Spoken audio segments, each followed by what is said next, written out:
Hi hello friends, Dhanush YouTube ಚಾನಲ್ಗೆ ಎಲ್ರಿಗೂ welcome. ಇವತ್ತು ಚನ್ನಗನಹಳ್ಳಿ ಅಮ್ಮ ದೇವಸ್ಥಾನಕ್ಕೆ ಹೋಗೋಣ ಅಂತ ಹೊರಟಿದ್ದು. ನಾವು ನಮ್ಮ ಫ್ರೆಂಡು ಜೊತೆ ಕರ್ಕೊಂಡು ಹೋಗಿದ್ರು ನಮ್ಮನ್ನ.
ಫೈನಲಿ ಬಂದು ಇವತ್ತು ಚನ್ನಗನಹಳ್ಳಿ ಅಮ್ಮ ದೇವಸ್ಥಾನ ಹತ್ರ ಮೀಟ್ ಆದೋ ನಮ್ಮ ಫ್ರೆಂಡು. ಒಂದೇ ದೇವಸ್ಥಾನ ಹೋಗೋಣ ಅಂತ ಇಲ್ಲೇ ಪಕ್ಕದಲ್ಲಿರುವಂಥ ಪಟ್ಟದಮ್ಮ ದೇವಸ್ಥಾನ ನೋಡ್ಕೊಂಡು ಹೋಗೋಣ ಬಂದು.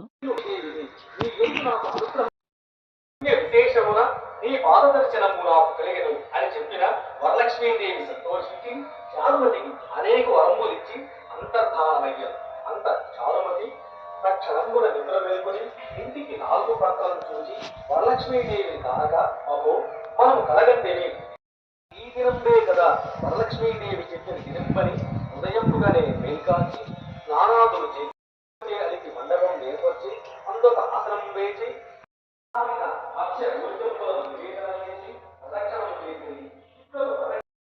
ಇದೇ ತಾಯಿ ಚನ್ನಗನಹಳ್ಳಿ ಅಮ್ಮ ತಾಯಿ ದೇವಸ್ಥಾನ ನೆಲೆಸಿರೋ ಅಂತಕ್ಕಂಥ ಸ್ಥಳ ಇದು. ಇಲ್ಲಿ ಸೋಮವಾರ ಮತ್ತು ಮಂಗಳವಾರ ಮತ್ತು ಶುಕ್ರವಾರ ಭಾಳ ಪ್ರತಿಭಾನ್ವಿತ ಜನ, ದೂರದಿಂದ ಜನಸಂಖ್ಯೆ ಹೆಚ್ಚಿನ ಸಾಗರದಲ್ಲಿ ಬಂದು ಸೇರುತ್ತೆ. ಫ್ರೆಂಡ್ಸ್ ನೋಡಿ,